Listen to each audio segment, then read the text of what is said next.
Hello दोस्तों, स्वागत है आपका अपने YouTube channel biojet DNA classes में।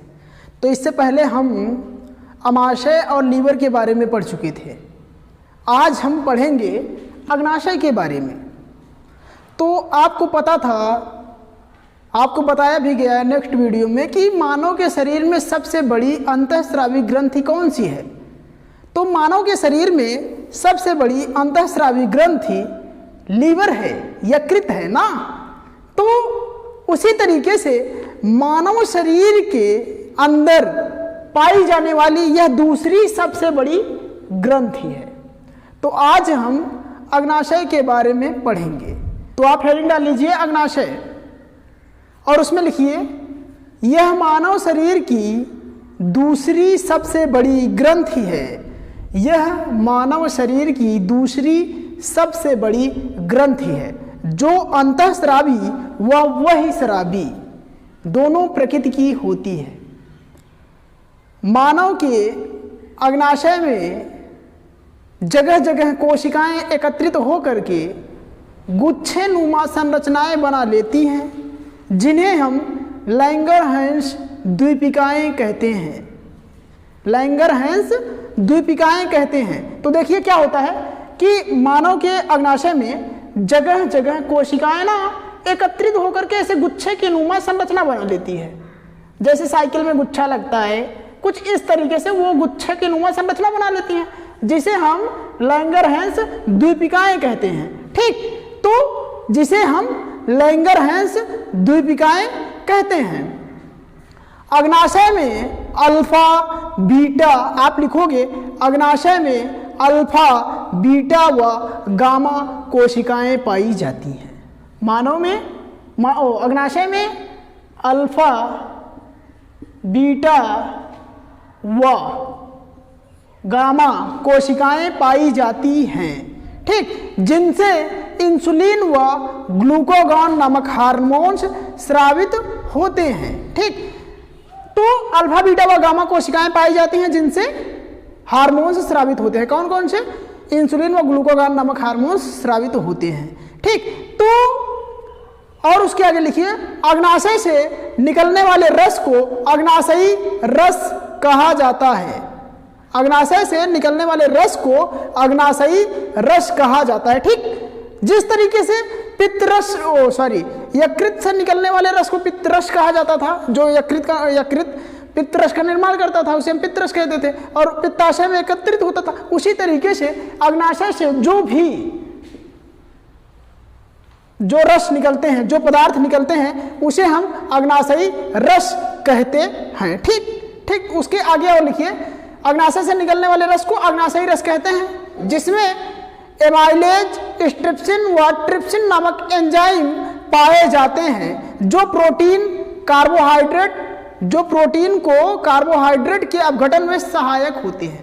जो प्रोटीन को कार्बोहाइड्रेट के अपघटन में सहायक होते हैं तथा ग्लाइकोजन को ग्लूकोज, जबकि इंसुलिन ग्लूकोज को ग्लूकागॉन में परिवर्तित करने का कार्य करता है। ठीक, तो आप देखोगे कि क्या होता है।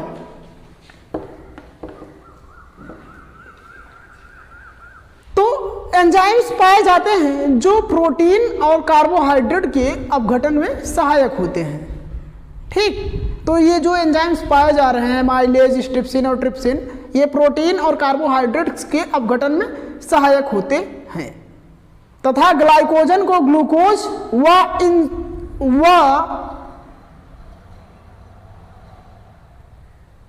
इंसुलिन ग्लूकोज को ग्लाइकोजन में परिवर्तित करने का कार्य करते हैं। इंसुलिन की कमी से मानव के शरीर में डायबिटीज नामक रोग हो जाता है। ठीक, जो डायबिटीज का मतलब जानते हो, जिसे वही शुगर, हमारे ब्लड में शुगर की मात्रा अधिक हो जाती है, जिससे हमें शुगर रोग हो जाता है। तो इंसुलिन के बारे में सर्वप्रथम वैज्ञानिक फ्रेडरिक सेंगर ने बताया था।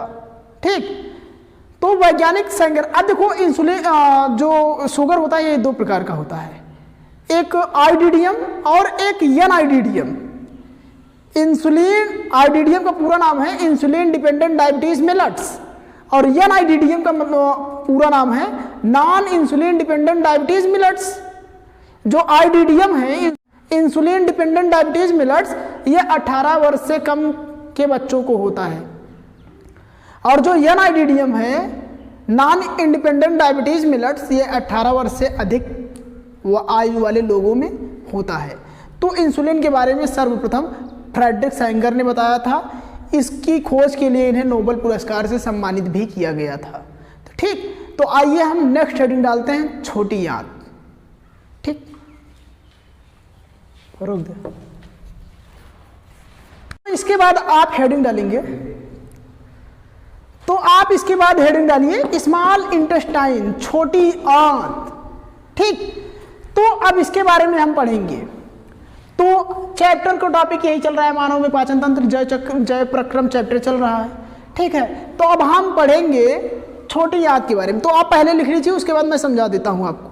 तो आप लिखिए, मानव की आहार नाल में लगभग 6 से 6.5 मीटर लंबी व संकुचनशील आंत पाई जाती है, जिसमें क्रमाकुंचन प्रकार की गति होती है। वास्तव में भोज्य पदार्थ का पूर्ण पाचन छोटी आंत में ही होता है। ठीक, तथा इस अंग में पाई जाने वाली अंगुली जैसी संरचना विलाई या रसांकुर कहलाती है। तो रसांकुर को इंग्लिश में विलाई कहा जाता है, VILLI। ठीक, विलाई या रसांकुर कहलाती है, जो बचे हुए भोज्य पदार्थ का अवशोषण करती है, छोटी आंत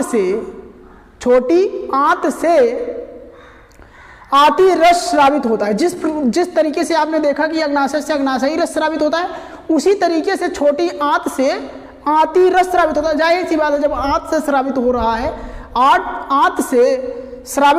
है, तो वो आती रस ही होगा ना, तो वो आती रस ही है, इसलिए उसे आती रस कहा जा रहा है, क्योंकि वो आंत से स्रावित हो रहा है। तो उसके आगे आप लिखिए, जिसमें पाई जाने वाली एंजाइम निम्न प्रकार के कार्य करते हैं। ठीक, जो उसमें जो रस स्रावित हो रहा है, तो उसमें एंजाइम्स हैं, तो वो जो एंजाइम्स हैं वो निम्न प्रकार के कार्य कर रहे हैं। तो आप पहला डालेंगे फर्स्ट, ऐसे फर्स्ट करके लिख लीजिए।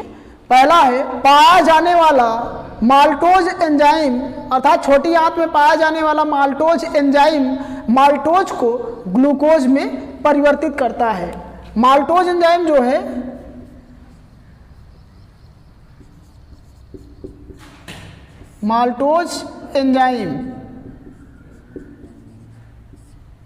ये जो है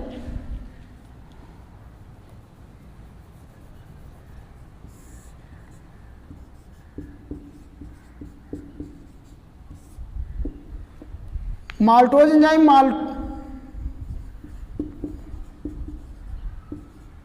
किसमें परिवर्तित कर रहा है? ग्लूकोज में। ठीक, तो जो माल्टोज एंजाइम्स है वह माल्टोज को ग्लूकोज में परिवर्तित कर दे रहा है। यह प्रक्रिया कहां हो रही है? छोटी आंत में हो रही है। ठीक, कहां हो रही है? यह छोटी आंत में हो रही है। आंती रस से जो एंजाइम्स पाए जा रहे हैं, यह आंत में ये कार्य कर रहे हैं। तो माल्टोज एंजाइम माल्टोज को ग्लूकोज में परिवर्तित करता है। और दूसरा पॉइंट आप लिख लीजिए, सुक्रोज एंजाइम सुक्रोज को ग्लूकोज में परिवर्तित करता है। सुक्रोज एंजाइम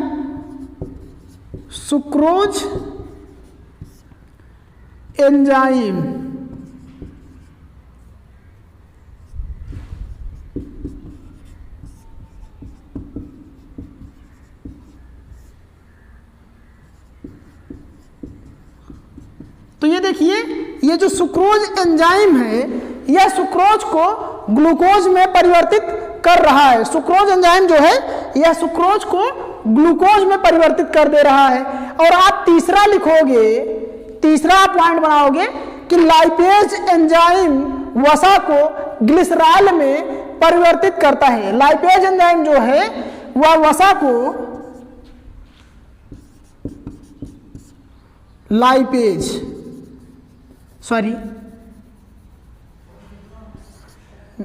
नीचे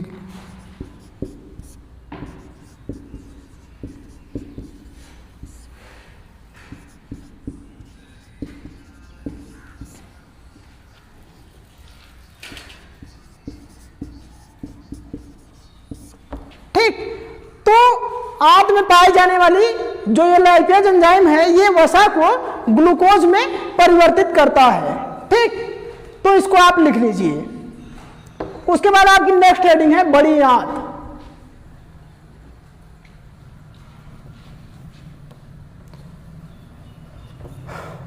तो आप हेडिंग डालेंगे बड़ी आंत।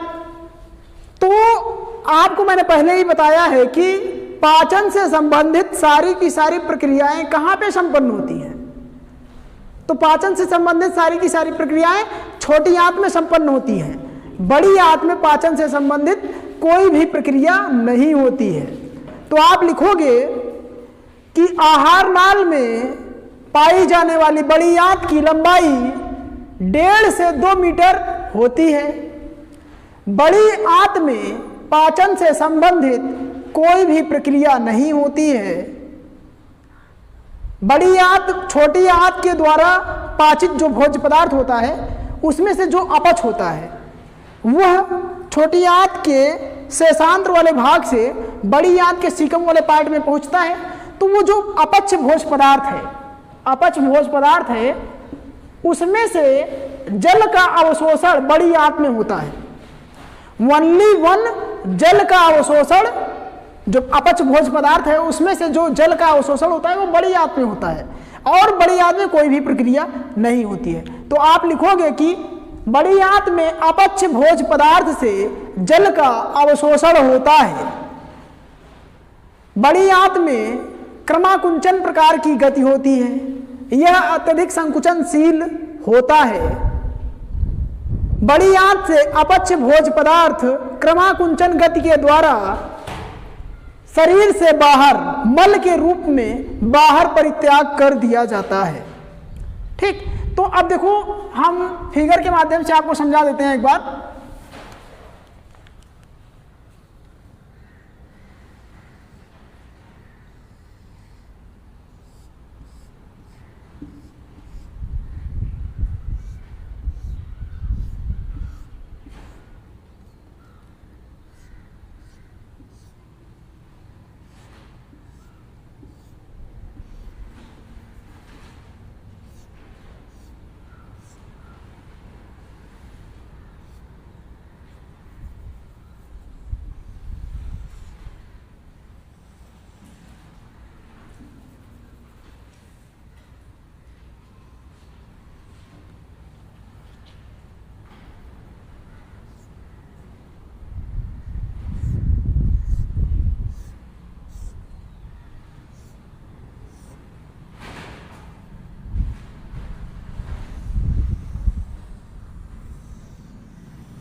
तो देखो जो हम लोग भोज्य पदार्थ को ग्रहण करते हैं, मुख के जरिए ग्रहण किए, और वह सबसे पहले तो भोज्य पदार्थ का सर्वप्रथम पाचन मुख से स्टार्ट होता है।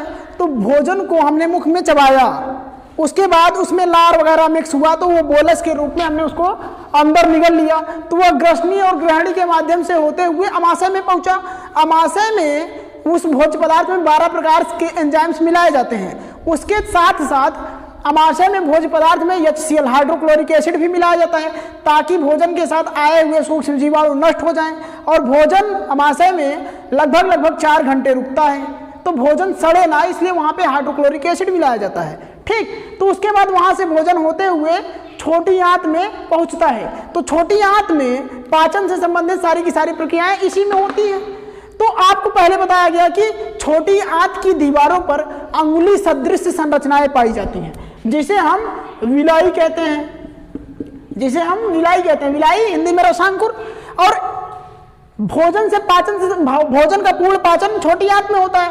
तो जो भोजन इसमें पचता है ना, उसमें से जो प्रोटीन्स हैं, फैट हैं, विटामिन्स हैं, मिनरल्स हैं, उन सभी का अवशोषण विलाई अर्थात रसांकुर के द्वारा होता है। तो विलाई के द्वारा अवशोषित कर लिया जाता है।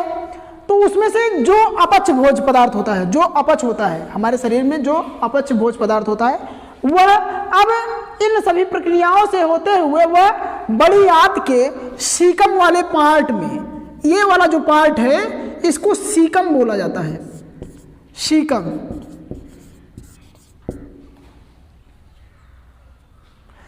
और ये वाला जो पार्ट है इसको कोलन बोला जाता है। कोलन 3 प्रकार का होता है, आरोही कोलन, अवरोही कोलन और अनुप्रस्थ कोलन। और ये वाला जो पार्ट है इसको मलाशय बोला जाता है। तो इस तरीके से अगर आप देखोगे तो बड़ी आंत को 3 भागों में बांटा जाता है, अर्थात बड़ी आंत के 3 भाग होते हैं, सीकम, कोलन और मलाशय। उसी तरीके से छोटी आंत को भी 3 भागों में बांटा जाता है। पहला है अग्रांत्र, उसके बाद है मध्यांत्र, उसके बाद है शेषांत्र। तो जो अपच भोज्य पदार्थ है वह शेषांत्र के द्वारा, ये वाला जो पार्ट होता है ये शेषांत्र होता है, शेषांत्र के द्वारा बड़ी आंत के सीकम वाले भाग में आ जाता है। तो इसमें जो अपच भोज्य पदार्थ है बड़ी आंत में, उसी अपच भोज्य पदार्थ से जल को अवशोषित कर लिया जाता है, जल को अवशोषित कर लिया जाता है। और बड़ी आंत में जब जल को अवशोषित कर लिया जाता है और उसके बाद इसमें क्रमाकुंचन प्रकार की गति होती है, क्रमाकुंचन प्रकार की गति होती है, जिसके द्वारा भोजन खिसकता हुआ मलाशय में आता है और शरीर के बाहर परित्याग कर दिया जाता है, मल के रूप में शरीर से बाहर कर दिया जाता है, विसर्जित कर दिया जाता है, उत्सर्जित कर दिया जाता है। तो इतनी प्रक्रियाओं से हमारा भोज्य पदार्थ गुजरता है। ठीक,